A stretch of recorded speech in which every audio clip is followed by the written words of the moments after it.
특강 시간이 50분밖에 안 되기 때문에 뭐 좀 아쉽기도 하고요. 뭐 출석 부르고 찬양하고 기도하면 또 벌써 끝날 것 같은데 그죠? 지금 예배 시간이 아니니까 이제 강의 시간입니다. 그러니까 여러분 좀 편안한 자세로 이렇게 들으시면 되겠습니다. 그리고 이 예배 우리 설교할 때는 이제 은혜를 받으려고 이렇게 애를 써야 되지만 이 강의는 그 은혜 받는 시간이 아닙니다. 그것은 이제 지식을 습득하는 시간이죠. 여러분 표정 보시니까 얼마나 지루하게 하려고 미리 이렇게 밑밥을 까느냐 그런 표정 같은데 그죠? 여러분 좀 편하게 이렇게 들으시면 되겠습니다.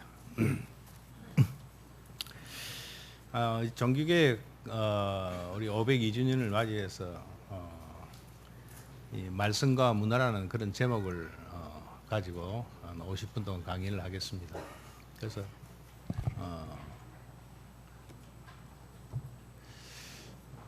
무엇을 여러분들에게 강의를 할까 이렇게 생각하다가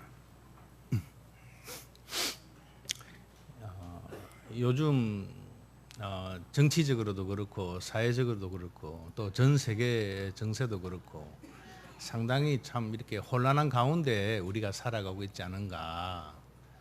그래서 왜 이럴까? 왜 인류가 시간이 흐르고 또 과학이 발달하고 점점점 이렇게 부유해지고 잘 살아가고 있는데 왜 우리 삶은 이렇게 좀 더 옛날보다 더 이렇게 여유가 없고 또 못 사는 것 같아요. 물론 물질적으로는 풍요하지만 여러 가지 형태가 좀 나아져야 되는데 그죠? 좀 더 나아져야 되는데 그렇지 않는 것 같습니다.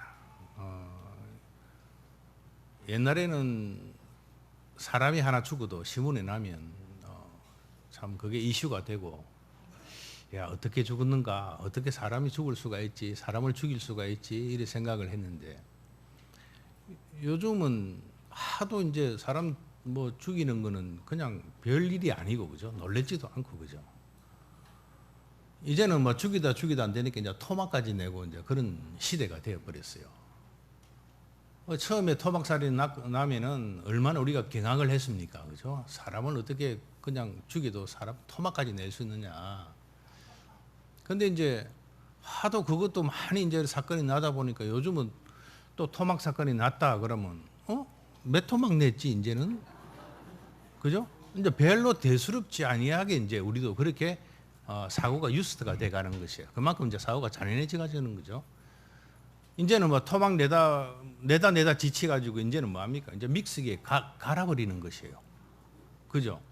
뭐 갈고 뭐 앞으로 뭐 더 잔인한 그런 범죄가 오지 않을까 이렇게 생각이 듭니다. 그래서 많은 교육을 받고 또 많은 문화 혜택을 누리고 사는데 점점 사람은 더 악해져 가고 있는 것입니다.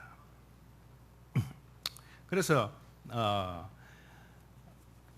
문화가 발달하고 점점 이렇게 더 살기가 좋아지는 세상인데도 불구하고 건전한 문화를 이루지 못하는 지금 이제 이 현실이죠. 그래서 이 과연 근본적인 해결 방안이 없는 것일까?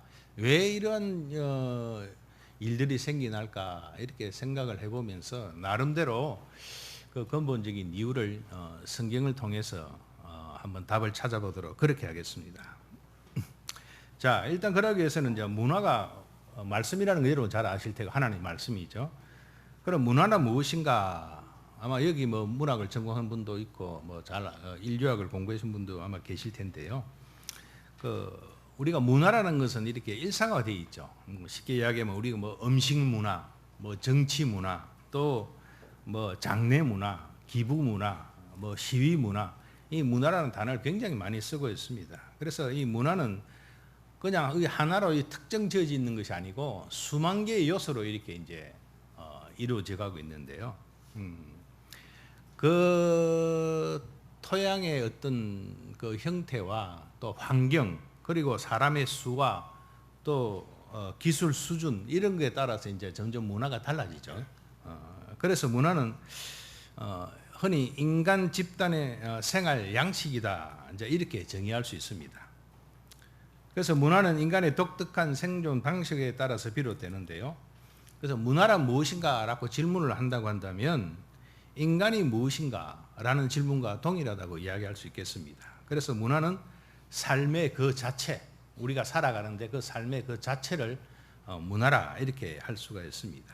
이제 흔히 문화 인류학자들은 이 종교를 문화의 한 부분으로 생각을 하고 있습니다. 그러나 사실 따지고 보면 그 반대로 문화가 종교를 토대로 형성을 하고 있는 것입니다. 그죠? 그렇기 때문에 그 어떤 특정 지역에 쉽게 하면 그 나라의 종교가 무엇인가에 따라서 그 문화도 달라지는 것이겠죠. 그죠? 그래서 이 동양 문화권에 보면 주로 이제 뭐 유교나 불교나 이런 종교를 가진 그 토양에서는 거기에 맞는 문화가 자라나고, 또 서양에서는 이제 미국을 예를 들자면 대표적으로 이제 기독교 문화니까 이제 기독교 바탕이 되다 보니까 기독교 문화가 이렇게 형성이 되지 않겠어요, 그죠? 그 종교가 무엇인가에 따라서 문화가 나오는 것이지 그 종교가 문화의 한 분야는 아니다 이것이죠. 그래서 그렇다면 이 서양과 이 동양에 이렇게 보면은 우리가 뭐 태국이나 또 여러 이런 나라를 불교 문화권에 가면은 이 불교에 관한 그런 문화들이 많이 형성이 되고 있잖아요. 그리고 서양에 가면 기독교 문화가 이렇게 자리 잡고 있는데, 여러분 서양하고 동양 쪽하고 어느 쪽이 더 문화가 풍성하고 잘 살고 있습니까? 서양이죠, 그죠? 아무래도 보면은 문학이나 예술이나 이런 모든 형태들이 저 기독교를 바탕으로 한 나라가 문화가 더 찬란해요. 또 앞서가고 문학 같은 것도 거기서 많이 나오죠, 그죠? 그래서 왜 기독교 문화는 기독교 문화대로 이렇게 풍성하게 자라고, 또 불교 문화권이나 유교 문화권, 또 다른 이슬람 문화권이 또 그 나름대로 풍성하게 자라가지고 모양만 다르지 이렇게 비슷한 수준으로 가야 될 것 같은데 안 그렇단 말이죠. 그래서 아무래도 이제 동양 쪽은 많이 서양 쪽에 비해서 무엇인가 뒤떨어져 있어요. 그렇지 않겠어요? 그래서 왜 이런 현상이 나타나는가 이제 그래 생각을 해보면 그 이유가 이제 성경에 있는 것이죠. 여러분 창세기 1장 28절에 보면요, 제가 한번 읽어드릴게요. 여러분 잘 아시는 말씀입니다. 하나님이 그들에게 복을 주시며 하나님이 그들에게 이르시되 생육하고 번성하여 땅에 충만하라. 땅을 정복하라. 바다의 물고기와 하늘의 새와 땅에 움직이는 모든 생물을 다스리라. 그렇게 되어 있지 않습니까? 다스리라 하시니라. 이제 우리 사람에게 그런 권리를 준 것이죠. 또 권리를 주고 그게 또 의무고, 권리와 의무가 있으면 책임도 따르겠죠, 그죠? 그래서 이게 바로 땅을 정복하고 모든 생물을 다스려 가는 과정이 바로 문화를 형성해 가는 과정이에요. 그죠? 근데 무엇으로 다스려야 되는가? 문화를 만들어가는 도구, 재료, 근본 정신, 이것이 무엇인가 하면 바로 신명기 4장 40절이에요. 또 신명기 5장 1절인데요. 이 두 구절을 합치면 딱 한마디로 요약하면 여호와의 규례와 법도를 듣고 그것을 배우며 지켜 행하라. 땅을 정복하고 모든 생물을 다스려 가는데 무엇으로 다스리니까? 하나님의 말씀으로 다스려 가라. 이것이 이제 바른 문화를 형성하는 것이에요. 그래서 이 기독교를 바탕으로 한 서양 문화에서는 바로 하나님의 명령대로 땅을 정복하고 생물을 다스리면서 하나님의 말씀으로 근거를 해서 그래서 문화가 꽃피우기 때문에 복을 받고 잘 사는 것이에요. 그죠? 그렇지 않으면 이제 이래 되는 것이죠.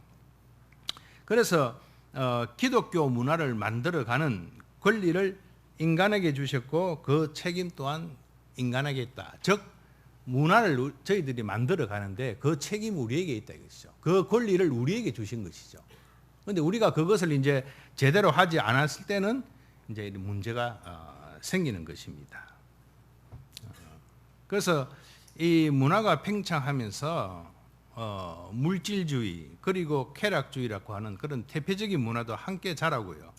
향락 문화가 급속도로 지금 발전하고 있는 그런 시대 아닙니까? 그래서 이처럼 오염된 문화가 우리의 몸과 마음과 정신을 병들게 하고 또 삶을 물질 만능주의 또는 쾌락지상주의 이런 저급한 어떤 그런 가치관을 추구하고 인도하기 때문에 결국은 그것이 모든 범죄의 길로 인도되는 것입니다. 그래서 오늘날 이 대중문화라고 하는 것이요, 얼마나 많은 영향력을 끼치고 있습니까? 오늘날 우리가 소위 대중문화라고 하는 이 배경은 어디서 왔는가 하면 미국 문화가 주류입니다. 이 미국 문화는 초기에 와스프라 그러죠. WASP, 그 White Anglo-Saxon Protestant, 그죠? 백인 앵글로색슨 개신교도 이 말입니다. 그래서 이 초기에 미국의 이 와스프라는 이 문화가 자리 잡고 있었는데요. 후기에 이제 이민 계층들이 소수 민족들이 들어왔죠. 그래서 이제 뭐 유대인들이나 뭐 또 남부 유럽 출신들이나 또 이제 흑인 이제 이런 소수 민족들이 들어와서 이제 섞이게 된 것이죠. 그런데 본래 그 와스프의 이 사람들이 들어와서 초기 문화를 형성했을 때 이때 어떤 것이 이제 유행했냐면 주로 이제 연극, 그죠? 그러고 오페라, 오케스트라 이런 문화를 많이 꽃피웠어요. 그 사람들이 처음 들어와 가지고. 근데 후기에 이제 이 소수 민족들이 들어와서 이제 섞이면서 어떤 것이 이 사람들이 갖고 들어왔냐면 영화나 재즈, 댄스 이제 이런 것들이 이제 들어오는 것이죠. 그래서 뭐 재즈 하면 뭐 흑인 음악이라 그러지 않습니까?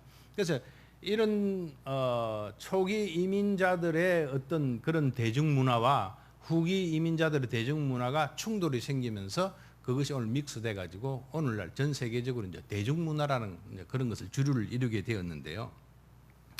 이 대중문화의 힘이 얼마나 막강한가 하면은 한국도 마찬가지로 한국도 서구와 마찬가지로 대중문화로 모든 것이 발달하고 있습니다. 그러니까 전혀 한국에 와보지도 않고 한국이 어딘지 잘 모르는 사람들이 이 K-팝이나 드라마 이걸 통해서 한국이 어디 있는지를 알고 또 한국말을 할 줄 아는 것이에요. 그래서 한국말을 할 줄 아는 외국인들이 참 많아요. 한 가보지도 못하고 그 글을 배우기 참 쉽거든요. 제가 옛날에 미국에 있을 때 어떤 언어에 대해 통계를 낸 게 있는데요. 가장 언어를 습득하기 쉬운, 전 세계적으로 언어를 가장 습득하기 쉬운 언어 탑 10에 한글이 들어가 있어요. 그래서 미국 사람이 비행기 타고 서울의 인천공항에 도착할 때까지 한 10시간 정도 이렇게 시간 있잖아요. 그 비행기 안에서 가나다라, 기역, 니은, 디귿, 리을, 아야, 어여 요거만 다 외우면 딱 인천공항에 내리면 간판을 다 읽을 수 있어요. 그죠? 기역, 니은, 디귿, 리을, 가나다라 해가지고 보면 뜻은 모르지만 뭐 경향교회 다 읽을 수 있다면 그건 뭔지는 모르지만 그러니까 누구나 똑같이 읽어요. 이 사람이 경향교회를 읽고 저 사람은 뭐 경행교회 이렇게 안 읽거든요. 똑같이 읽는단 말이에요. 그 좌우 모미래 해가지고 금방 습득이 돼요. 뭐 20몇 자만 외우면은. 근데 우리가 여기서 비행기 타고 미국에 건너 10몇 시간 동안 알파벳을 외우고 좌우 모음 똑같이 있는데 그걸 외워가지고 여러분 공항 내리면 읽을 수 있습니까? 못 읽지요. 그죠? 그러니까 이 단어를 우리가 다 가나다라 똑같이 알아도 우리는 영어를 발음을 못해요. 그래서 영어 스펠도 외워야 되고 발음도 따로 외워야 돼요. 그리고 뜻도 외워야 돼요. 세 단계를 거쳐야 되잖아요. 그런데 이제 한글은 그냥 뜻만 알면 되는 것이 읽고 뜻만 알면. 그러고 새로운 신종 단어가 나오면은 영어는 발음을 갖다가 어떤 스펠을 써놓으면은 똑같이 안 읽어요. 제가 미국 가서 제 이름을 보고 어떤 교수님은 연출 이런 사람도 있고 뭐 하여튼 지 맘대로 읽는 것이에요. 그러니까 분명히 영어 알파벳을 썼는데 발음이 다 틀린단 말이죠. 그래서 제가 YEON CHUL 했으면 나는 이걸 연철 제가 만든 단어잖아요. 그죠? 이렇게 읽습니다 하면 그 발음을 이 사람들은 외워가지고 그 스펠로 이제 보면은 그렇게 발음을 해야 되는 것이요. 그 두 단계를 거쳐야 되죠. 그죠? 우리는 그 한글 적으면 누가 똑같이 읽잖아요. 안 가르쳐 주도 그죠? 그래서 굉장히 우수하단 말이죠. 그런 이제 그 대신 뜻을 이해하는 데 있어서는 밑에서 10등 안에 들어요. 한국말은 뜻이 애매모호해요. 성경을 읽을 때 그래서 이제 구약 같은 건 어려운 거야. 주가 뚜렷지 않고 성과 수가 없고 대체적으로 주구를 많이 생략하잖아요. 그래서 구약을 읽다 보면 누가 누구를 죽이고 막 했는데 누가 죽었는지 뭐 지가 죽었는지 죽였는지를 잘 분간이 안 가요. 그래서 뜻이 애매모호하다면 전달하기가. 그래서 들어는 이제 흔히 우스갯말로 미국 교수님들이 한국 유학생들이 오면은 제일 헷갈린다 그래요. 무슨 말을 하는지 잘 모르겠다. 이래 말을 하다가도 눈치를 보고 이다 아니다. 그죠? 뒤에 이제 동사가 나오니까 이제 그런 조금 어려움이 있어요. 그래서 제 생각은 개인적인 생각입니다만은 그런 한글로 쓰면서 순수는 영어 글씨로 하면 완벽한 언어가 되지 않을까 이제 이런 생각이 듭니다. 그래서 영어는 배우기는 어렵지만 뜻은 명확하게 잘 전달되는 그런 언어라고 지금 이제 그렇게 생각되고 있습니다. 그래서 어쨌든 이런 대중문화의 영향으로 많은 사람들이 젊은 애들이 이제 한국에 대해서 알게 되고 한글을 많이 공부하게 됩니다. 그러고 미국의 필라델피아에 있는 그 미술 박물관이 있거든요. 이제 거기 많은 사람들이 이 여행을 와가지고 기념 사진을 찍고 가는데 참 재밌는 것이 그 미술 박물관에 전시된 인류의 유산보다 그 박물관 앞에 있는 계단 72개 계단을 더 좋아해요. 왜 그런지 아십니까? 그게 바로 로키라는 영화에 나오기 때문이에요. 로키가 그 72계단을 올라왔다 뛰갔다 하면서 이제 손을 들고 사진 찍는 게, 손을 들고 막 운동하는 게 있거든요. 그거 흉내 내려고 와서 그 안에 박물관에 있는 그 유산은 안 보고 와서 그냥 로키처럼 손 들고 사진 찍고 좀 더 가는 것이에요. 그게 이제 대중문화의 힘이죠. 그 영화에 안 나왔으면 그렇게 안 했을 거 아닙니까? 그러고 이제 제가 대학 다닐 때만 해도 예술의 전당이나 세종문화회관 이런 데서는 대중 가수들이 노래를 못했어요. 허가를 안 해줬어요. 대중가요는 저급하다 이래가지고 전부 다 뭐 오페라나 하고 막 고상한 거나 하고 이제 이랬거든. 대관을 안 해줬단 말이죠. 근데 요즘은 이제 다 하잖아요. 그럼 대중문화 힘이 점점점 커지는 것이에요. 근데 반면에 대중문화는요, 그 삶의 이상을 뭐로 바꿨는가 하면 놀이와 재미로 이렇게 바꿔놨어요.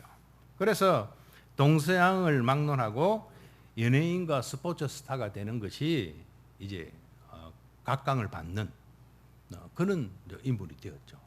저희가 대학 다닐 때만 해도 연예인들이 가수나 배우들이 대학을 올라 그러면은 학교에서 반대물을 해가지고 아예 그 입학을 못 했어요. 뭐 어디 그 딴따라가 감히 대학 와가지고 우리가 같이 배우려 그러느냐. 옛날엔 그랬었거든요. 근데 요즘 어떻습니까? 대학에서 막 와주십시오 막 빌어도 안 가는 것이에요. 그래서 이제 많이 이제 뭐 어르신들 생각하면 세상이 바뀐 것이죠. 그래서 요즘 신세대를 흔히 이제 감성세대라고 이래 부릅니다. 데카르트처럼 생각하는 존재로 있지 아니하고 이제는 느낌, 소위 끼로 존재하는 세대. 지금 그렇거든요. 그것이 바로 신세대가 대중문화의 주역이요 주된 소비자로 지금 자리 잡고 있습니다. 그래서 개인주의 성향이 가장 중요한 특징으로 꼽히는데요. 이것은 바로 내 감각대로 내 개성대로 자기중심적으로 움직이는 세대입니다. 그래서 개성과 다양성이 이들의 주 관심사로 지금 자리 잡고 있습니다. 그런데 이 대중문화가 좋은 좋은 영향보다는 이 대중문화의 선정성과 폭력성 이런 것 때문에 굉장히 심각한 지금 피해를 보고 있는 현실입니다. 물론 이 우리나라의 대중문화 이것 때문에 전 세계에 한국이 어디 있는가 이런 알리는 좋은 일도 있지만 그러나 반면에 그런 심각한 그런 안 좋은 현상들도 함께 일어나고 있는 것입니다. 그래서 국민들의 몸과 마음과 정신을 부패하게 하고 또 어린 청소년들을 피해자로 만들고 있는 그런 역할을 하기도 하는 것이죠. 제가 오래전에 그 미국에 있을 때 이런 세미나가 있었어요. 과연 우리 자녀들은 천국 갈 수 있는가 하는 그런 세미나를 한번 했었거든요. 거기에 어떤 강사가 이걸 예를 들었어요. 그래서 제가 그걸 찾았는데요. 미국의 ABC 뉴스에서 프라임타임 뉴스 쇼가 있습니다. 거기서 한 사건을 다루는데 그 제목이 뭔가 하면요. 절대로 그럴 수 없는 가정에서 일어난 절대로 의심받지 않을 일. 제목이 좀 길죠? 그 번역하면 그렇습니다. 절대로 그럴 수 없는 가정에서 일어난 절대로 의심받지 않는 일. 제목을 그리 잡았는데요. 루지애나주에서 이제 발생한 그 일입니다. 그 세라 에드몬드라고 하는 18살짜리 여자애가 우리나라 편의점이죠. 이런 데 상점에 들어가서 들어가자마자 총으로 그 점원을 쏴버렸어요. 뭐 돈 내놔 뭐 내놔 하는 것도 아니고 들어가자마자 총을 쏴버렸어요. 그래서 그 청년은 전신마비가 돼버렸죠. 다행히 죽지는 않았는데 온 전신마비가 됐는데 이 여자아이가 후드티를 입고 와가지고 범죄를 저질렀기 때문에 누군지 찾기도 힘들었고 굉장히 애를 먹었다 그래요. 그래서 굉장히 시간이 걸렸다고 그럽니다. 그래서 결국 잡긴 잡았는데 알고 보니까 이 세라 에드몬드라는 이 가정을 보니까 자기 큰할아버지가 상원이고 자기 할아버지가 주지사예요. 자기 삼촌이 검사장이고 자기 아버지가 그 주의 판사였어요. 그러니까 4대째 그 에드몬드 패밀리가 그 아주 정계 중심 세력을 이루고 있는 그 가정에서 이 아이가 그런 일을 저질렀기 때문에 도저히 의심받지 않아가지고 찾기가 굉장히 힘들었다. 그렇게 되어 있습니다. 그러고 1년 후에 그와 비슷한 사건이 일어났는데 그것이 뭔가 하면 초등학교 1학년 아이가 6살짜리 아이 총으로 쏜 사건이 생겼습니다. 이때만 해도 뭐 총으로 싸운 이런 사건이 참 엽기적인데 요즘은 뭐 또 이제 세월이 지나도 굉장히 많죠, 그죠? 이제는 뭐 한 명, 두 명 죽은 것도 아니고 학교에서 단체로 그냥 이렇게 사건이 나고 이럽니다. 근데 이 아이가 그 6살짜리 아이를 쏴 죽이고 그 쏴 죽일 당시에 그 아버지가 각 교도소에 있었어요. 근데 그 소식을 접하고 자기 아이가 다니는 학교 이름이 나왔을 때 이 아버지가 하는 이야기가 자기 아이인 줄 직감을 했다. 그렇게 이야기를 했어요. 그래서 왜 그러냐 이래 물어보니까 어릴 때부터 이 아버지가 아이를 데리고 영화를 자주 봤다는 것이에요. 그 폭력 영화. 그 무심코 아예 그냥 옆에 앉혀놓고 과자 주고 자기는 폭력 영화를 즐기니까 애들은 그걸 보고 이제 이게 학습이 되어진 것이에요. 그래서 주로 이 두 사건의 공통점이 뭐냐면은 두 영화에 대해서 이제 영향을 받았는데요. 하나는 내추럴 본 킬러라고 하는 영화가 있어요. 태어나면서부터 살인자. 그 내추럴 본 킬러이라면 우리 기독교식으로 해석하면은 모태 킬러란 말이에요. 모태 킬러. 예? 모태 킬러. 그죠? 그러고 영화 또 하나는 판타지아라고 하는 영화가 있어요. 디즈니에서 나온 거. 그래서 여러분 어린 우리 자녀들 이게 디즈니에서 나온 영화니까 건전한 건 줄 알고 그거 틀어주고 있다가는요. 잘못하면 큰일 나요. 이 판타지아라는 영화는 보면요. 이 배경 자체가 아주 음산해요.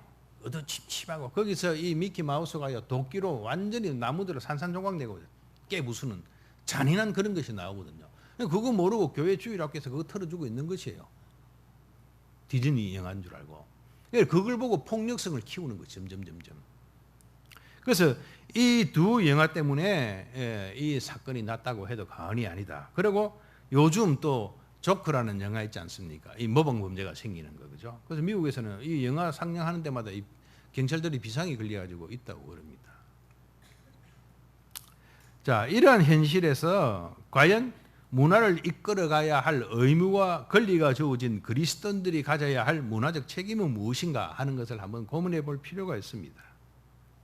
세상 문화에 대해서 무비판적으로 또 무방비적으로 교회가 수용하고 있다면 그건 굉장히 심각한 문제가 되겠죠. 그래서 문화는 종교적 섬김으로 표현된다라고 제가 말씀드렸습니다. 그리고 종교의 대상이 무엇인가에 따라서 그 문화의 형성이 달라진다고 제가 처음에 말씀을 드렸는데요. 이 세상을 살아가는 데서 크게 두 분류로 나누면 기독교 문화와 비기독교 문화 이렇게 나눌 수 있습니다. 그죠? 그래서 기독교 문화는 제가 앞에서 말씀드렸죠. 하나님의 형상으로 지음받은 인간이 하나님의 명령을 따라 세상을 가꾸고 돌아보며 다스려 나아가는 활동을 기독교 문화라고 정의할 수 있는 반면에 이 기독교 문화, 즉 비기독교 문화, 그 외에는 비기독교 문화를 이걸 다 다른 말로 하면은 세속 문화 또 대중문화 이렇게 표현을 해도 무리가 아닐 거라 생각이 됩니다. 그래서 이 비기독교 문화는 우상 종교 무신론자들의 문화죠. 그죠? 기독교 아니면 우상이나 무신론 아니겠어요. 그죠? 근데 어떤 사람은 나는 종교가 없습니다. 무신론자입니다. 이래 이야기하지만 사실은 무신론자는 없어요. 무신론자는 결국은 그들도 성경에 있거든요. 빌립보서 3장 19절에 보면 그들의 마침은 멸망이요 그들의 신은 배요. 그게 무신론자다. 나는 불교도 안 믿고 기독교도 안 믿고 이슬람도 안 믿는다. 나는 무신론자다 하는 사람은 자기 배를 섬기고 있는 종교인이에요. 그죠? 아닙니까? 요즘 뭐 믿습니까? 하면 안 되고 맞습니까? 이제 그죠? 여러분 지금 입신할 때가 아닙니다. 지금 강의를 들으셔야 돼요. 그래서 나는 무신론자입니다. 이게 해당이 안 되는 것이에요. 자기 배를 섬기고 사는, 자기 배를 신으로 모시고 사는 종교인이에요. 그러니까 자기 배를 신으로 모시고 사는 이 소위 무신론자나 다른 종교를 숭배하고 사는 이 사람들이나 본질은 똑같아요. 자기 배를 채우기 위해 사는 거잖아요. 종교라고 하는 것은 정신적, 영적, 심적으로 안정을 취하는 것, 그리고 그 대가로 돈을 지불하는 것, 이제 이렇게 정의되어 있거든요. 근데 그렇다고 한다면 이 기독교 외에 다른 어떤 이 세속 문화는 전부 다 자기 배를 신으로 모시고 사는 사람들입니다. 성경에 있듯이 그들의 마침은 멸망이요. 또 그들의 그 영광은 그들의 부끄러움에 있고 땅의 일을 생각하는 자다. 성경은 그렇게 정의를 하고 있거든요. 맞지요, 그죠? 뭐 안 맞았다 해도 할 수 없어요. 이거는 제가 드리는 말씀이 아니고 아이락하면 하나님이 틀린 겁니다. 자, 결론적으로 오늘날 문화의 현주소는 기독교 문화와 대중문화의 충돌이라 이렇게 이야기할 수 있습니다. 그래서 대중문화의 문제점이 가장 큰 것이 무엇인가 하면 바로 지금 거짓말 문화죠. 목적을 위해서 거짓을 하고 편법을 하는 것이 지혜로운 것처럼 생각을 해요. 그것을 기독교인조차도 편법을 써서 이리 하는 것을 나중에 뭐라 합니까? 하나님의 은혜다라고 덮어버리는 것이죠. 그걸로 치장을 한단 말이죠. 드러난 거짓에도 부끄러움이 없는 문화입니다. 너는 깨끗하다 이거죠. 요즘 우리 지금은 지나갔지만 한참 뉴스에 맨날 우리나라 조국에 대해서 무슨 이야기하는 게 있잖아요, 그죠? 누굴 이야기하는지 모르지만 하여튼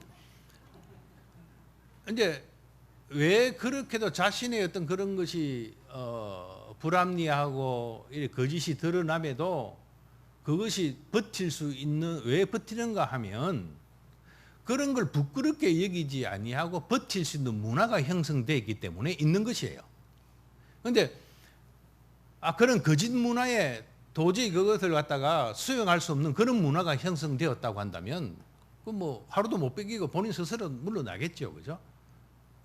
예를 들어서 미국의 워터게이트 사건 있잖아요. 잘 아시죠, 그죠? 그 닉슨 대통령이 재임을 하기 위해서 워터게이트 그 건물에 들어가서 민주당 건물에 들어가 가지고 도청 장치를 설치를 했는데 그것이 이제 들통이 난 것이에요. 그래서 아니다라고 하다가 증거가 나오니까 그때서 자신이 시인을 하고 그 자리에서 대통령 사임을 했잖아요, 그죠? 그래서 그런 문화가 버티지 못하는 문화가 되기 때문에 더 이상 거짓말을 못하는 것이요. 그런데 그게 한국에서 일어났으면 어땠을까요? 기억이 안 나는데요. 그러고 보니 그런 것 같기도 하고 제 기억에는 없습니다. 모르겠습니다. 그렇게 거짓말에 또 거짓말을 해도 그냥 설 수 있는 용납이 되는 그런 문화가 있기 때문에 계속 버티는 것이에요. 그 버티는 사람이 잘못된 것도 있지만 그 버틸 수 있는 문화 형성된 우리 모두 책임이다 이것이죠. 그게 들통나서 이거 나쁜 짓 한 거 그 자체가 문제가 아니고 닉슨 대통령은 자기가 거짓말 나는 그런 일이 없다라고 했다가 그것 때문에 부끄러워서 못 견뎌서 사임을 한 거단 말이죠.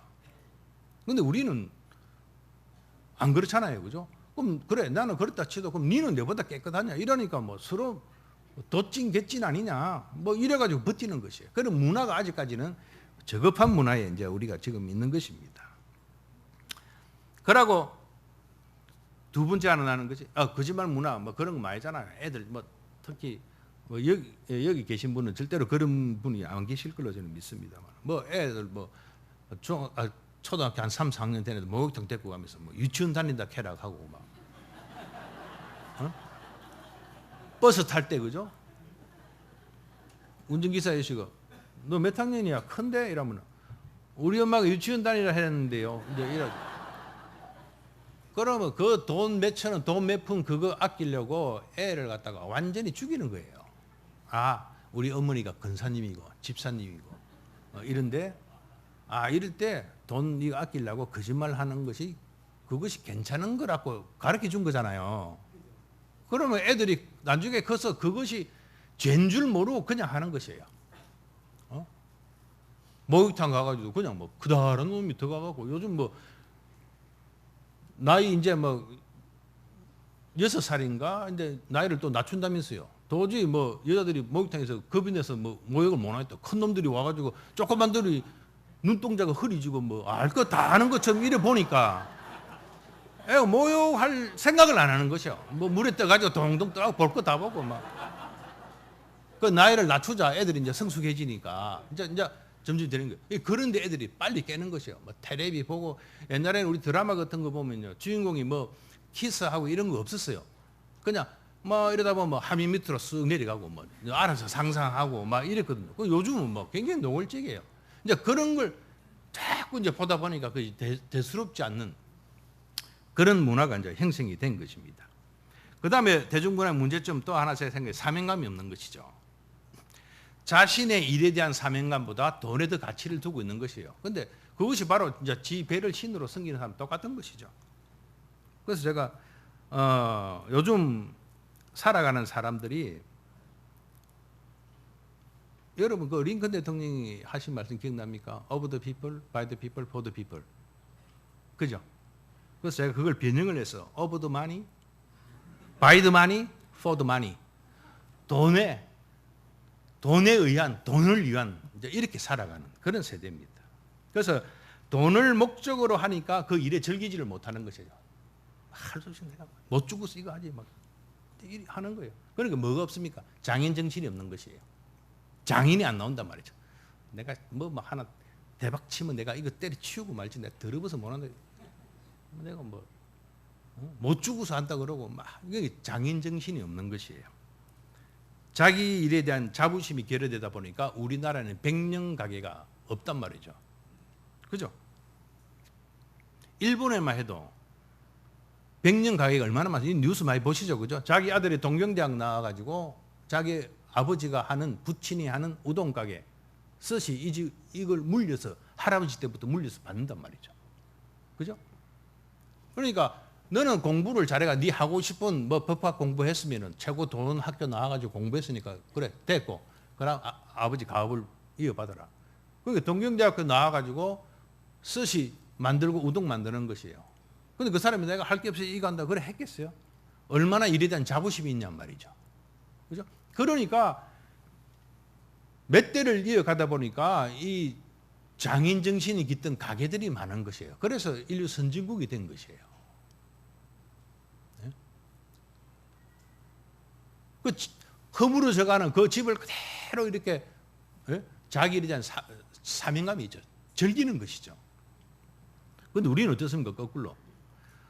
너는 내처럼 살면 안 된다. 뭐 이런 거는 하고 이런 거 하지 말고 니네 공부 열심히 하고 사람답게 살아야 된다. 짜스가 뭐 헛된 짓 하지 마라. 막 이라고 하면서 아이고 이거 등록금이 없는데 뭐 가야 해야 돼. 그래? 우동 가게 팔아가지고 애를 공부를 시키면 애 공부가 너무 대업을 이을 가게가 없어요. 안 돼. 전부 다 막 검사, 판사, 의사 막 이런 것만 되려고 그러죠. 그죠? 그러니까 백년 가게가 없고 그러다 보니까 자기 분야를 즐기지 못하고 돈 되는 일에만 끌리다 보니까 전문성이 떨어지는 것이에요. 전문가가 없어요. 네? 전문가가 없다고 그러죠.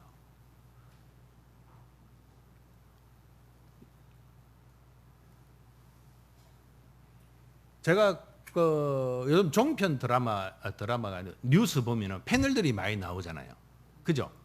뭐 누가 많이 나옵니까? 제일 많이 나오는 게 변호사, 그 다음에 뭐 교수, 뭐 의사, 뭐 운동선수도, 뭐 예능 프로그램에 운동선수 막 오만 그 다 나오죠. 근데 나 그거 보면서 너무 신기해요. 이 자기 그 뭐 변호사면 변호사, 뭐 교수면 교수 이래 자기 그 전문이 있을 거 아니에요. 그걸 놔두고 아침 새벽부터 나와서 밤 1, 2시까지 방송국 패널을 갖다가 여러 수십 건들이 휘젓고 다녀요. 그 지인 언제 하는 건 몰라.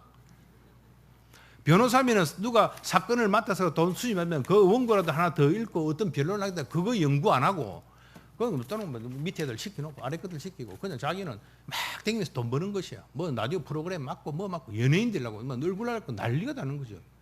그러니까 자기 일에 대한 전문성을 갖고 즐기는 것이 없고 돈을 위해서만 하기 때문에 내 전공은 이것보다 이것이 더 돈이 잘 되면 때려쳐버리고 이걸 한단 말이죠. 그죠? 말하고 운동선수가 쇠가 빠지게 운동해가 땀 흘리고 막 이래가지고 너무 힘든 게 돈 벌기가 그 때려쳐버려. 그냥 뭡니까 연예 프로그램 그냥 무슨 프로그램이죠. 뭐 예능 프로 이런 데 나가가지고 이상한 고등학교 교복 입고 막 이짓 해가지고 막 그래 그게 돈 버는 게 더 쉬운 거예요. 가서 그냥 씨부리고 그건 씨부리는 거죠. 뭐 영양가도 저끼리 뭐 씨부리 사고 그거 이제 돈 받고 말라고 땀 흘려갖고 뭐 운동하고 뭐 하기 싫거든요. 자기가 평생을 바쳐서 한 것을 이것을 후배에 전달하고 그 전문성을 키워나가는 사명감을 가진 사람이 해야지 바로 건전하게 되는 것이에요. 그래 안 하고 돈만 자기 이 배를 신을 섬기고 하는 사람은 배만 부르게 되면은 그건 지신이니까 전문성이 뭐가 없는 것이에요. 그 텔레비 패널 이 예능 프로가 전문성을 망치고 있는 것이에요. TV는 대중들이 좋아하는 사람 부르다가 하면은 시청률이 높아지니까 그렇게 하는 것이에요. 그러다 보니까 자기만 생각하지 전문가들을 완전히 전문가 말살 정책을 쓰는 것이에요. 그냥 운동선수 운동 잘하도록 키워주고 변호사는 변호사 잘하도록 해주고 교수는 잘 가르쳐도 놔두는데 누구 뭘 하든 뭐 어느 대학 지방대학 교수인데 그 사람은 고정이에요. 텔레비 틀 때마다 안 나올 때가 없어. 아침부터 저녁까지. 그 방학 때도 아니고 학기 중이에요. 그 내가 확실한지 아는데 대충 물어보니까 한 번 프로그램 출연하면 10만 원인가 20만 원 준대요. 한 번 출연하면. 한 20만 원 받으면 한 10군데 댕기면요. 하루에 얼마예요? 200만 원이잖아요. 그러면 토요일 주일 빼고 20일만 한다 해도 2천만 원 벌어요. 그런데 말랐고 내가 땀 흘리고 운동하고 남 안 좋은 거 이런 거 뭐 변론하고 서류 읽어보고 땀 흘리고 운동하고 또 지방 가서 애들 가르치는데 그게 돈이 되겠어요? 안 한다 이것이죠. 전문가를 없애버리는 것이에요. 그래서 over the money, by the money, for the money. 그러다 보니까 자연적으로 뭐가 없냐 하면 우리나라에 노벨상이 안 나오는 것입니다. 가까운 일본 이웃 일본만 해도요 노벨상 수상자가 30명이에요. 그죠? 그래서 2019년 9월 28일 SBS 뉴스에 나오는데요. 2002년도 노벨 화학자 수상자 비티힐이라고 하는 그 스위스 사람인데요. 이 교수님이 참 기가 막힌 말을 했어요. 제가 하고 싶은 이야기를 이 사람이 다 이었더라고요.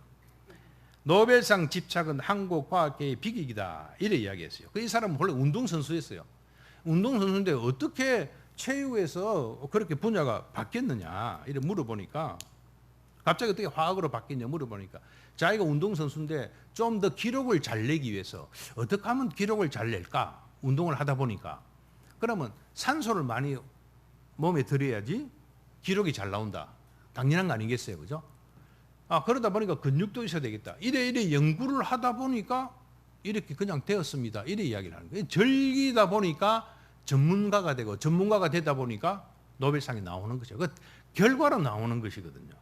근데 우리는 어떻습니까? 노벨상 딸라고 로비하고 뭐하고 막 상에 대한 집착이 있는 거죠. 하다 보니까 장인 정신이 생기고 전문가가 생기다 보니까 노벨상은 저절로 당연한 결과로 오는 것이에요. 그 목표가 아니고. 그래서 자유롭게 체육을 전공했는데 갑자기 화학으로 바꾸는 자유롭게 사고를 전환하는 그 힘이 어디서 나왔느냐 하니까 이 사람 답이 부모님이라고 생각. 부모님이 잘 배워가지고 애를 꿈을 키워준 게 아니고요. 두 분 다 고등교육을 받지 않으셨기 때문에 숙제도 도와주지 못했습니다. 대신 간섭도 하지 않으셨습니다. 자유롭게 생각하고 행동할 수 있게 도와주셨다. 어중간하게 여러분 간섭하면 애 베리는 그냥 놔둬버려요. 예? 저는 실제로 연구 중에 알게 된 한 가지 문제점을 해결하기 위해 1968년부터 91년까지 23년을 넘게 고민했습니다. 전문가가 나오죠. 그죠? 왜요? 이 돈이 안 되는데도 지가 즐기니까 이런 결과가 돼도 노벨상 타다 보니까 유명해지다 보니까 돈도 따라오는 것이에요. 그죠? 그 성경의 원리가 다 있잖아요. 돈 버는 원리는 우리 그리스도인 돈 버는 원리는 그죠? 그의 나라와 그의 일을 먼저 하라. 그리하면 이 모든 것. 이 원리가 있단 말이죠.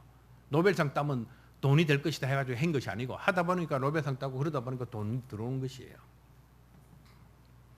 그래서 또 하나 나옵니다. 처음에 이제 이 하게 된 동기가 부모님이라고 그랬죠. 부모 교육이죠. 두 번째 또 기자가 질문해요. 그 시간을 어떻게 버텼느냐? 그 많은 시간을. 답이 간단해요.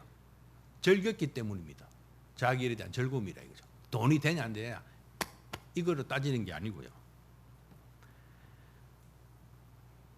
먼저 확실하게 말하고 싶은 것은 제가 노벨상을 받기 위해 연구하지 않았다는 것입니다. 이거 이야기를 했어요.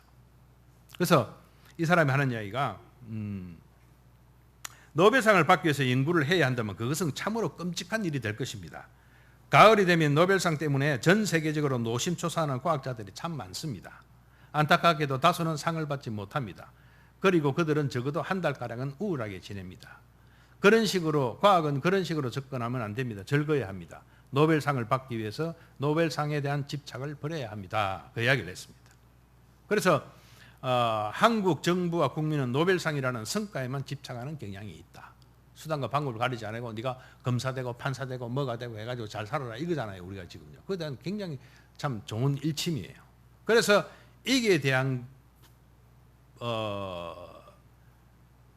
잘못된 사건이 뭐냐면 바로 황우석 박사 사건이라는 것이에요. 그 사람이 성과에만 집착. 그래서 모든 것은 교육으로 기결합니다. 이랬습니다. 그래서 한국을 보면 어떠느냐? 그러니까 한국 학생들 기본적으로 굉장히 똑똑하다고 생각을 합니다. 그런데 건면하고 성실하다는 것이죠.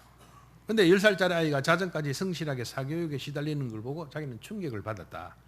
호기심은 과학자의 가장 중요한 자질인데 시키는 거는 아이들은 잘한다 이것이죠. 뭐 해라 하는데 도저히 새로운 것, 그것을 시키지 않은 것, 이거는 찾아내기에 어색하고 어려워한다는 것이죠. 그래서 노벨상을 한마디로 정의하면 기존에 없던 것을 새로 발견해내야 하는 것에 대한 격려라 그랬습니다. 그래서 이 교수님은 인터뷰 내내 호기심, 사고죠, 그죠? 호기심과 인내라는 말을 반복을 했습니다. 그리고 인터뷰를 마치고 마지막 한 얘기가 자유 그리고 윤리 이것을 이야기했다고 그래요. 노벨상에 얽매이지 말고 자유롭게 상상하고 연구하되 동시에 한 공동체가 만든 선을 넘어서는 안 된다. 윤리를 지켜야 돼요. 편법 쓰지 마라 이것이죠. 그래서 이 세 가지를 보면요. 부모의 역할과 자기 일에 즐기는 것과 그리고 윤리. 그죠? 이런 문화가 우리에게 형성이 되어야 한다는 것입니다. 그런데 오늘날 현주소가 어떻습니까? 학교는 어떻습니까? 대학을 가기 위한 기능 장소로 변해버렸어요. 그죠? 그러니까 사고하고 아이들이 사고하고 뭐 하고 그럴 틈이 없어요. 문제가 이게 왜 틀렸냐 왜 맞냐 그냥 OX 답만 해요 하고 지나가는 거죠. 그래서 사고력을 말살시키는 정책을 하는 거예요. 애들을 사고하게 안 하는 것이죠. 그러다 보니까 사고하게 안 기력하고 그러다 보니까 사고력이 저하되고 사고력이 저하되다 보니까 생각하는 걸 싫어하고 생각하는 걸 싫어하다 보니까 인내력이 부족하죠. 인내력이 부족하다 보니까 즉흥적인 판단을 한다 이거죠. 자기 마음대로요. 본능적이고 그러다 보니까 재미와 유형을 찾게 되고 결국 범죄의 길에 노출되기 쉬운 그런 지금 형태를 띠고 있습니다. 그래서 섬기고 봉사하는 교육보다 너무 성적이에요, 그죠? 쉽게 그런 말 있잖아요. 리아카 끌고 가는 그런 연세 드신 분이 있으면은 엄마하고 아이가 지나가다가 두 가지 종류가 있다 그러잖아요. 한 사람은 야 가서 힘든데 할아버지 할머니 좀 뒤에서 도와드리라 이런 분이 있고 또 한 사람은 너 공부 안 하면 적골 난다. 너 공부 안 하면 적골 난다 이거. 애들 협박을 하는 것이죠. 그러니까 인생이라고는 도저히 없는 것이에요. 뭐 사람이 아니에요, 이거는. 뭐 돈 버는 기계죠. 출산은 기계죠. 그래서 제가 설교에서도 자주 말씀드립니다만 인생이 모질한 수재는요, 그건 사회악이 돼요. 차라리 머리 나쁘면 지만 고생하면 돼요. 지만 그냥 폐지 죽고 이래 살면 돼요. 사회악은 안 되는데 인생이 안 되고 머리가 좋은 애들은요, 그건 시한폭탄 같아요. 그죠? 그 머리 좋은 말로 판사가 검사가 돼가지고 죄 있는 사람도 돈 받고 죄 없다 해줘버리고요. 지배를 섬기고 사니까. 멀쩡한 왼쪽 다리 놔도 오른쪽 다리를 수술해가지고 돈 받아버리고. 뭐 배에다 가위 집어넣고 꼬매버리고 난 모른다 하고. 뭐 하여튼 인생이 뭐 의사가 안 돼야 되는 것이죠. 그런 것이 안 돼야 된단 말이죠. 그래서 영어 수학 이거보다는요, 먼저 앞서 가르쳐야 될 것이 인문학을 가르쳐야 돼요. 학생들한테 철학을 가르쳐야 되고요. 네? 문학을 가르쳐야 되고 윤리를 가르쳐야 돼. 이런 것이 도저히 안 돼 있는 것이에요.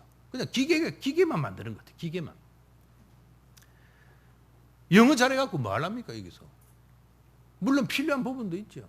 근데 나는 지금도 생각해도 7급, 9급 공무원 시험 치는데 왜 영어를 치는지 모르겠어요. 뭐 미국 애들이 인감 뛰러 옵니까? 미국 애들이 주민등록 등본 뛰러 오냐 말이죠. 아니 나는 그 좀 정신이 이상한 놈들 같아. 위에서 그 정책하는데 그걸 왜 영어를 왜 쳐요 거기? 역사를 치고 윤리를 치고 철학을 이런 걸 가르쳐야 된단 말이에요. 섬기고 봉사하고 하는 거. 에?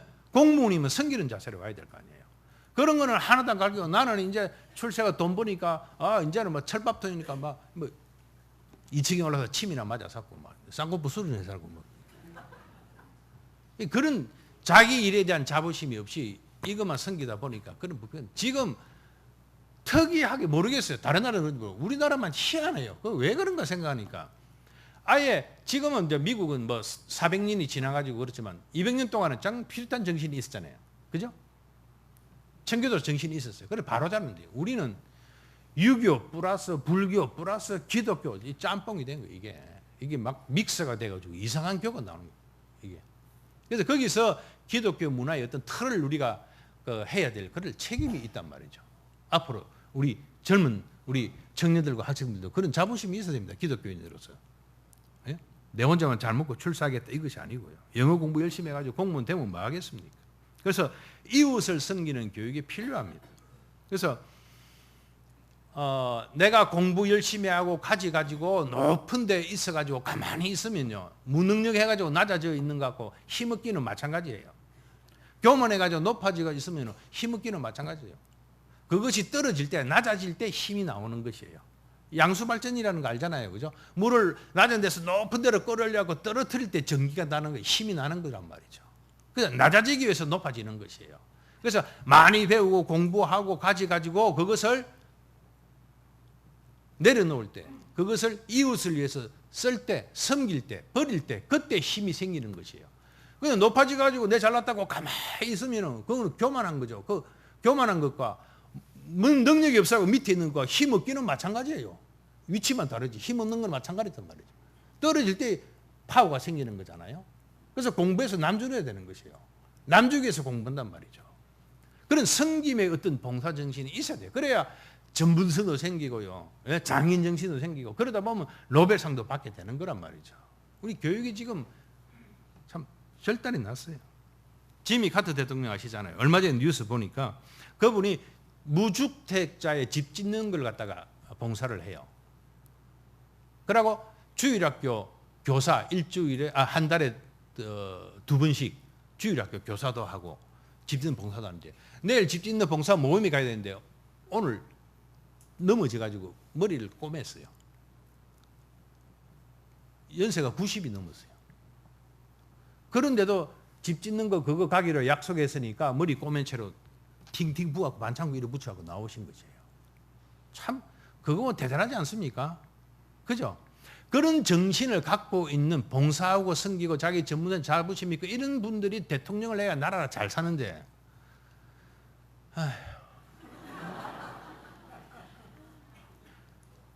나도 그런 대통령이 다스리는 국민이 하면 되고 싶습니다. 진짜로. 여러분 그렇지 않습니까? 정말 존경하는 대통령. 우리는 대통령 되고 나면 봉사하러 가는 게 아니고 어디로 갑니까? 국립관광호텔에 입학을 해버려요. 국립관광호텔이고 어디입니까? 감옥소. 고등학교 때 선생님이 그래요. 국립관광호텔이 바로 교도소라 그러더만. 전부 다 글로 가는 거야. 장로, 대통령을 두 분이나 시키도 똑같고 전혀 달라지는 것이 없죠. 누구 하나 정말 존경스러운 대통령이다라고 하는 것이 없어요. 역사 5,000년이라고 우리가 떠벌리고 자랑 엄청 하잖아요. 역사 5,000년이 뭐합니까? 역사 400년도 안 되는 그 미국에 발가락도 못 따라가는데 그 창피한 줄 아셔야 돼요. 어디가 뭐 5,000년을 하지 말고 100년이 하세요. 기독교 지 100년 됐으니까. 그죠? 그런 기독교 문화로 출발하다 보면 우리가 미국보다 400년 뒤졌죠. 300년 뒤졌죠. 그죠? 그 벤치마킹을 해야 된단 말이죠. 역사 우리 뭐 무구한 역사 반만 년 계산고 뭐 쪽팔린 줄 알아야 돼요. 진짜로. 그동안 뭐 했노? 이러죠. 5,000년 역사가 지금 문화유산이 휘황찬란해야 돼요. 거리마다 다 문화유산이 있어야 돼요. 근데 5,000년 됐는데 길에 가다 보면 뭐만 보입니까? 아파트밖에 안 보여요. 아파트. 윤수일의 아파트. 여러분 옛날에 많이 불러보셨죠? 그 우리나라 문화 대표적인 노래예요. 제가 생각할 때는. 누가 높아져. 동양에서 뭐 세계에서 아시아에 그거 콘크리트 그거요. 나중에 그 애물단지 됩니다. 이제 여러분 저와 여러분 천국 다 가고 나면은 애들 그거 부순다고 욕 볼 거예요. 평생 갑니까? 문화유산 남가놓은 게 하나도 없어요. 기껏 초가집 뭐 기와집 그거 몇 개 남가놓고요. 유럽에 가면 기독교 문화를 흔들거나 그 옛날에 지어진 길이 되노니까 그 자동차 댕기려고 그 확 부수고 자동차 댕기려고 길 안 만들어요. 차를 줄여가지고 소형차를 댕기야죠. 우리는 때 뽀사부잖아요. 막 뽀사가지고 내 편한 데로 아파트밖에 없어. 아파트밖에. 아파트 이름도 막 이상하게 영어로 부르지가지고 막 나이 든 사람들 못 찾아오게 그냥 막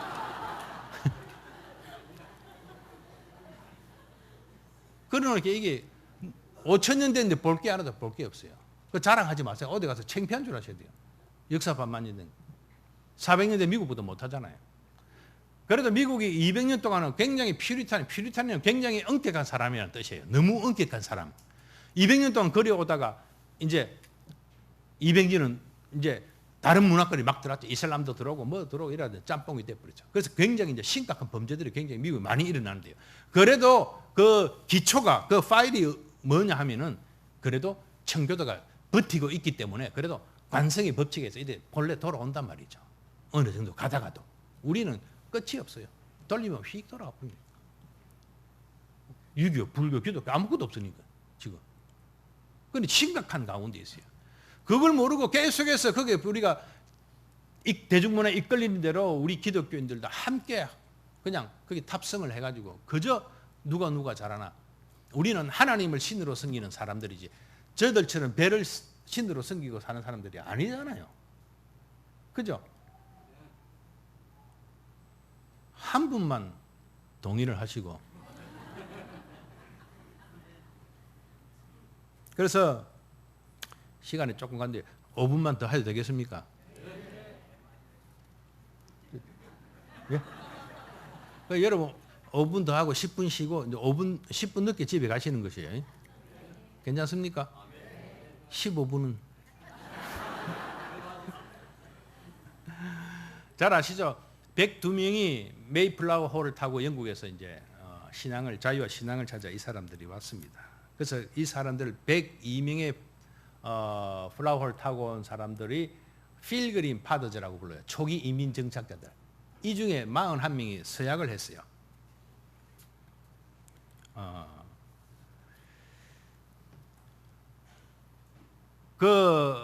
브래드 포트라는 윌리엄 브래드 포트는 그 사람이 이제 제일 지도자죠. 그 사람이 이런 이야기를 했죠. 딱 도착하자마자 우리는 이곳에 우리를 오게 하시고 아름다운 항구와 평화로운 땅에 정착하도록 인도하신 하늘의 하나님의 축복에 대해 무릎 꿇고 기도했다.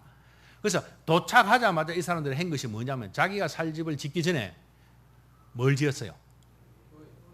교회 그리고 학교죠. 신앙과 교육이란 말이죠. 이게 돼야 되는 거지. 신앙과 교육.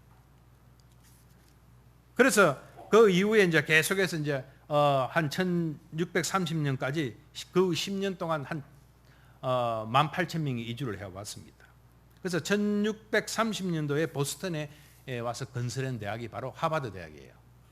네? 그 지금도 유명하죠, 그죠? 그래서 신앙과 교육에 얼마나 열정을 가졌는가 하는 것을 우리가 알 수가 있습니다. 우리는 뭐 짓습니까? 먼저 동네 가면 아파트입니다, 아파트. 그래서 다문화가 나쁜 건 아닙니다. 잘 정착하면 좋은데 다문화가 갖고 들어온 그 이방 신들 때문에 이제 흐려지는 것이에요. 그래서 성경에도 그런 이야기를 했잖아요. 이방 여인과 결혼하지 말라, 외국 사람과 결혼하지 말라, 이게 아니고 이방인들이 갖고 들어오는 신에 대한 어떤 염려예요. 지금도 가면 이제 이슬람 지금 상원이 얼마나 많습니까? 이슬람은 희한하게 오면은 돔을 씌워버려요. 그냥 뚜껑을 만들어. 그냥 문제가 되죠. 그래서 청교도의 이주 목적이 뭐냐면 하나님의 영광과 교회의 선을 위함이다. 이렇게 이야기를 했어요. 그래서 이 메이플라워 서약 내용을요. 이게 이 사람들이 사인을 했는데 이거는 좀 내용이 길어서 제가 다음에 한번 시간 되면 소개하도록 하고요. 보면은 또 미국의 그 기독교 청교도 정신이 뿌리 박히는 데가 어디냐면 돈에 있어요. 돈에 어디 있냐면 1달러짜리 보면요. 뭐라고 쓰였는가 하면 In God we trust라고 써놨어요. 혹시 1불짜리 갖고 있습니까? 한번 봐보십시오. 보면 In God we trust. 우리는 하나님을 믿습니다. 라고 1달러짜리 돈에 그렇게 아예 딱 박아놨어요. 우리나라 그 한국은행에서 우리는 하나님 믿습니다. 그렇게 박아놓으면 저쪽에서 우리는 불교를 믿습니다. 하고 또 그 돈 나오겠죠. 그죠? 근데 어쨌든 이 사람들 믿든 믿지 않든 미리 먼저 퓨리탄이 와가지고 기독교를 딱 세팅을 시켜놓으니까 어쨌든 그 토양에서 뭐가 자란다 이것이죠. 그게 무슨 말이냐면 물론 대중문화가 우리도 좀 똑같이 하지만 그러나 밑에 토양은 우리하고 다르다 하는 것을 알아야 된단 말이죠. 그래도 썩어도 준치라고 그 사람들은 부패하고 타락한 지금 시점에 미국이 심각하게 있다 하지만 그래도 그 바탕은 기독교 청교도 정신이다 하는 것은 그건 무시 못하는 것입니다. 그래서 미국 대통령이 취임할 때마다 항상 성경에 손을 얹고 선서를 하잖아요. 아직도 예수를 믿든 안 믿든 그들은 그 절차를 거쳐야 된단 말이죠. 이런 문화가 돼 있는 거예요.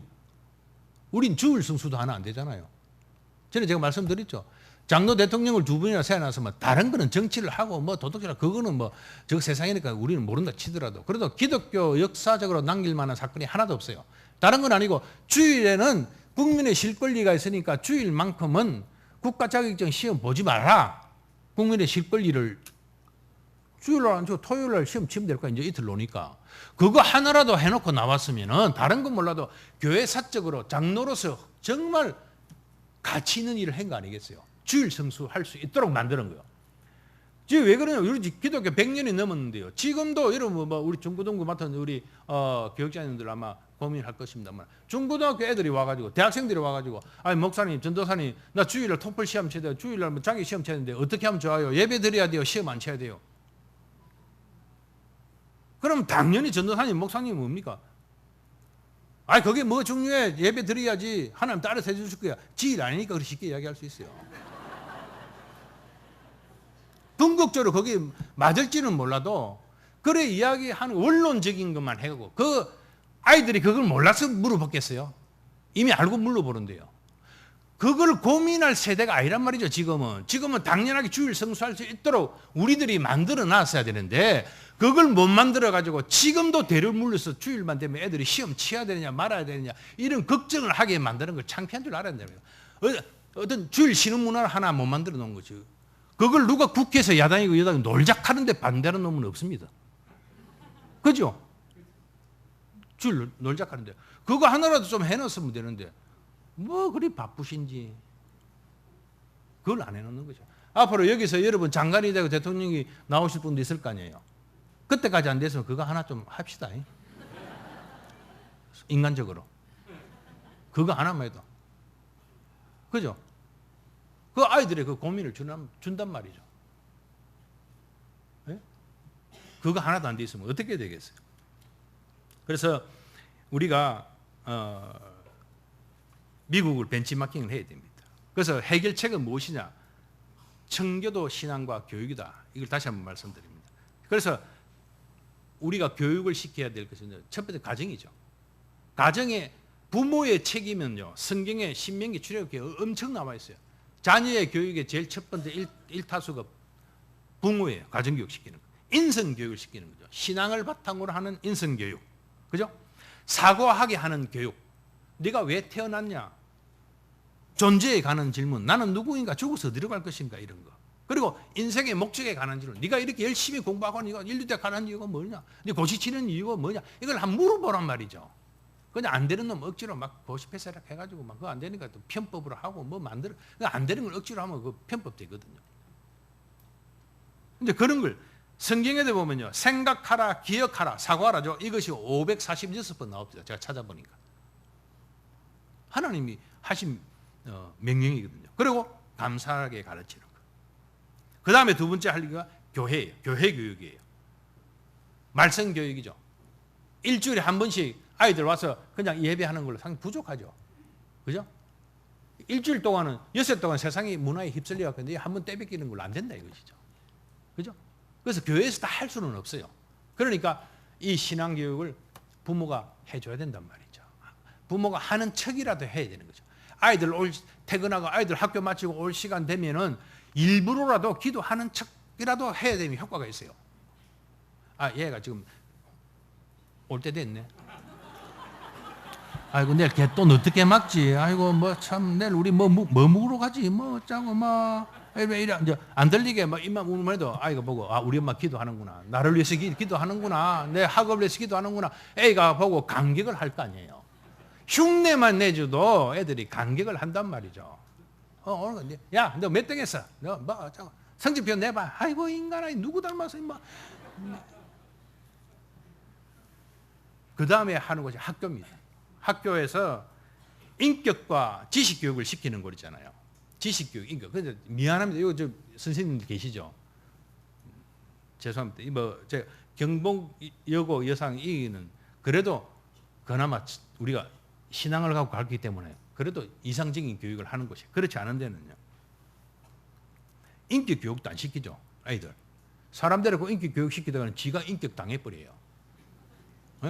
야, 이놈아 하다가는 당연히 붙들리 가잖아요. 애 못 때린단 말이죠. 그러면은 실력이라 지가 뭐 영어 선생, 수학 선생이면 지가 영어 수학이라도 잘 가르쳐 갖고 애들 지식이라도 좋은 대학 가기라도 하면 되는데 그것도 안 돼요. 그러니까 학원 가서 배운단 말이죠. 그 정도 실력 일반 학원에서 하는 그 학원 선생보다 더 뛰어나게 가르칠 줄 알아야 될 거 아니에요. 선생이면. 학이야. 그 정도 실력이 있으면 연봉 한 대여섯 배 받고 학원 선생으로 갔겠지. 자녀를 인성교육도 안 시키고 지식 공부도 안 시키고 그 뭐 하려고 있습니까? 애들 놀아주는 거죠. 아이고 너 매니큐어 어디서 했냐? 머리 이쁘네. 뭐 이렇게 놀아주는 거. 그럼 SNS 올리니까 우리 선생님 좋아요. 이러면 뭐 이런 사진 찰칵 찍고 뭐 이런 거 애들하고 놀아주고 쓸데없는 이 유치원 애도 아니고요. 몸살이게 되는 거예요. 잘리니까 사명감이 없는 거죠. 잘리면 자기가 실력이 있으면 학원 선생으로 가면 될 거 아니에요. 월급 더 받고. 어디 교육시키는데 부모가 와가지고 사태질하면 손가락을 부러뜨려 버리다 이거야. 교육시킨 사람 만드는 데인데요. 텔레비는 잘못 만들면 뽀사보고 새로 하면 되지만 사람 잘못 만드는 건 이거 악된단 말이죠. 그런 사명감을 갖고 잘리도 얼마나 다른 데 다 모시갈 거예요. 소문나면은. 그런 사명감. 다행히 제가 고등학교 선생님이 안 돼서 얼마나 다행인지 몰라요. 그런 자부심을 갖고 있었는데 지금 뭉개져서 안 돼요. 대학을 가기 위한 기능 장소로 변했기 때문에 그런 안 됩니다. 여러분들 여기서 선생님도 계시고 또 앞으로 선생님 될지도 모르겠지만 그런 자부심으로 아이들 가르쳐야 됩니다. 같이 놀아주고 이거요. 뒤로 돌아서서는 욕해요. 뒤로 돌아서 막 지나가면서 아 졸업하거나 아, 저거 우리 구구다 이러면 저거 우리 수학이다 저거 뭐 실력도 없고 이런 소리 듣는 거예요. 이름도 안 불러요. 저거 질이다 그러고 저거 상업이다 자꾸. 그래 인성교육을 시켜야 되는데 학교 교육의 현실은 오로지 배를 섬기기 위한 교육기관으로 전락해버렸습니다. 그래서 근본적인 것은요. 결론적으로 신명기에 보면은 여호와의 규례와 법도를 듣고 그것을 배우며 지켜 행하라. 이것입니다. 돌아가는 것이죠. 종교 개혁을 하는 이유가 뭡니까? 결국은 종교 개혁 한마디로 하면 성경으로 돌아가자거든요. 말씀으로 돌아가자입니다. 그건 복이 있는 것이에요. 성경으로 돌아가는 것이에요. 우리 지금도 마찬가지입니다. 우리가 지금 이런 모든 문화가 이렇게 흐트러진 데서 이것도 결국 개혁할 수 있는 방법은 성경으로 돌아가는 것밖에 없단 말이죠. 성경으로 돌아가는 거예요. 오직 하나님의 말씀으로 무장하는 수밖에 없습니다. 오염된 이 대중문화에 휩쓸리지 않은 유일한 방법이 말입니다. 그죠? 그래서 사람은 관심에 따라서 삶의 질이 달라진다 그러죠. 내가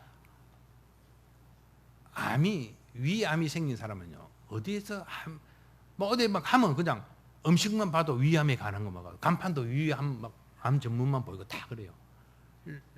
내가 허리 디스크가 아픈 사람은요, 오만 또 디스크에 좋은 거 다 보려고 정형외과가 막 엄청 잘 보이고 막 그러거든요. 자기 삶에 따라서 관심이 달라지는 거죠.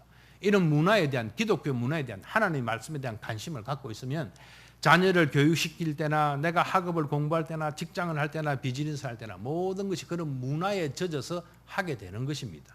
거기에 관심을 접어주고 돈에만 신경 쓰고 배를 자기 신으로만 갖고 있기 때문에 기독교 문화에 관심이 없어지는 것이죠. 그래서 타락한 종교와 타락한 문화의 근본적인 해결은 말씀, 즉 성경으로 돌아가는 것입니다.